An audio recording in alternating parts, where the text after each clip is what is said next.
there is this unbelievable thing going on in our game right now. So, Scott Harris, as we said earlier, I was watching the press conference. As Detroit, Scott Harris, the president of baseball operations, who was hired from San Francisco, what did he do with the Giants that warranted?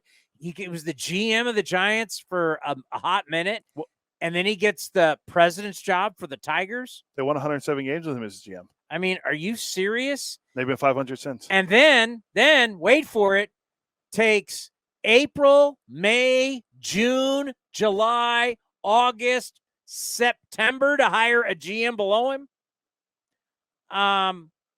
That's what happened today. Jeff Greenberg was announced. We've kind of laughed about it. Obviously, he has experience with the Cubs. So he's working for the Blackhawks.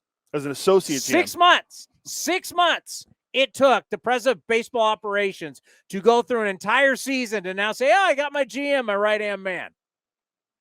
It is unreal. This game that we have, it's unreal. Buddies hiring buddies. You should have seen them up there. They look like two accountants up there. Like, these are the guys that are leading our baseball club. It's just all keep everybody's keeping jobs. Look at Chris Harris's first year. I'm reading Scott Harris. Why do I keep calling him Chris? Scott Harris. What did he do? Oh, he got more technology.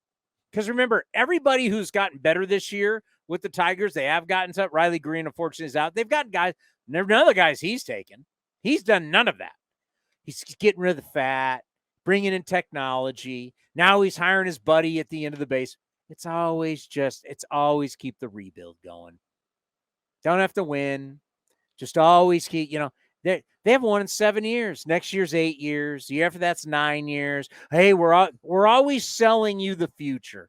The hocus pocus of the future that is Major League Baseball. That if you do this crap in other sports, by the way, you're gone. You don't get this much time in the NFL. You don't get this much time in the NBA. But in baseball, we're selling constantly. Who are these nobody guys that are supposedly brilliant?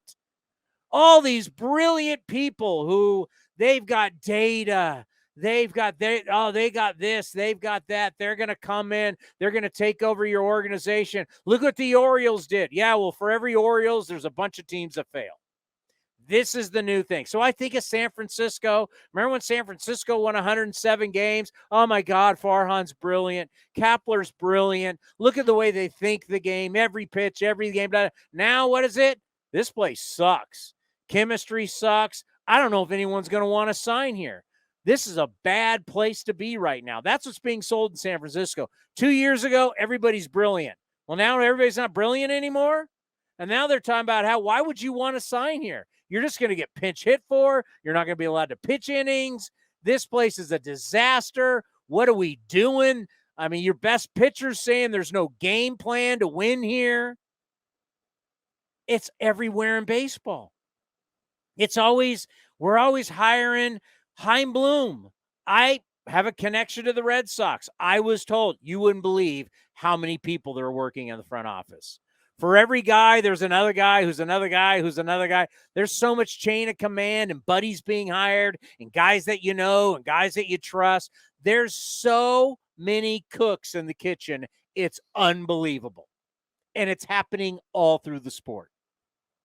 And they're all selling you I need to get the crystal ball. We're selling you the future. Look into my eyes. We'll be good in 4 years. Because we'll be getting checks for 4 years. They're all figuring out a way. They all just keep getting paid, getting checks. I don't care what anybody says. Don't give me your analytics crap. These guys are all trying to figure out how they just keep getting jobs. So how's this tie back to Verlander? Well, let's go to our guys like Eno Saris and the pitching ninja. Eno Saris is going to sell us every single week. Stuff Plus. You got to have the greatest stuff in the world. Well, he can't write articles about guys who throw strikes and who are efficient and win games. That's boring. You're not going to get anybody to click on that. Is the pitching ninja really going to is he going to blow up on Twitter if he's just showing guys being efficient? Remember when Bartolo against the Angels threw, 38 straight strikes? Yes. Two-seamer. You're going to get people following if that's what no. pitching ninja's got to show you the pitch tunneling and how crazy all the pitches are and how great this guy is. Because he's got to get clicks. He's got to get follows. Eno at the Athletics got to get follows, so it's got to be stuff plus. You got to strike everybody out. You got to have the greatest stuff ever.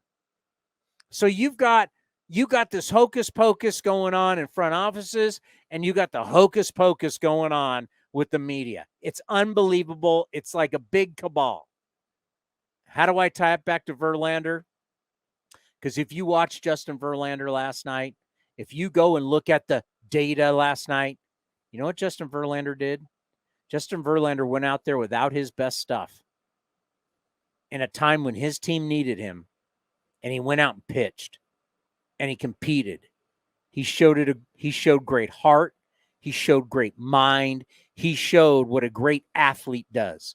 We see this in all sports where it's not about the numbers anymore. You want to know why it's not about the numbers? Because if you looked at the numbers last night and the breakdown, Justin Verlander did not have a good fastball last night. You know what he did last night? We kind of saw this against us. Left-handers, it was curveballs and changeups. Remember, his changeup got hit by the A's. I'm like, why is he throwing his changeup? Because you know what? He doesn't have a great fastball right now.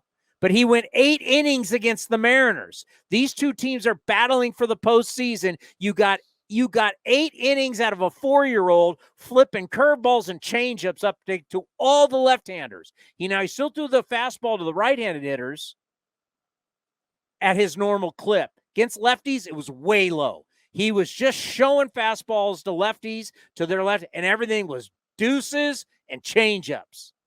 Justin Verlander did not have his best stuff. He didn't have his stuff plus. He's not going to be mentioned by the pitching ninja for his tunneling yesterday. He didn't have his best stuff. But what did he do? He went as a professional and went out and won the game. So all you wins don't matter. To all you people that think strikeouts just matter, go and all this analytics and we're changing everything. Last night, a guy went out and gave you everything he is on his guts and his heart when it matters most at the end of the season to get into the postseason. 8 innings, 1 run, 8 strikeouts, 1 earned run. That's it. And beat the Mariners last night. Tell me that doesn't mean something. Where's the stuff plus? Where's all the analytics? He didn't have it. What he had was his guts, his balls, and his mind. And he went out there as a professional athlete last night and won like a champ. And that's why that guy's going to the Baseball Hall of Fame. Because in the end, it's still about pitching and competing when you don't have your best. And that's why you don't shut J.P. Sears down in August, because he's got to learn how to pitch through it and pitch in September.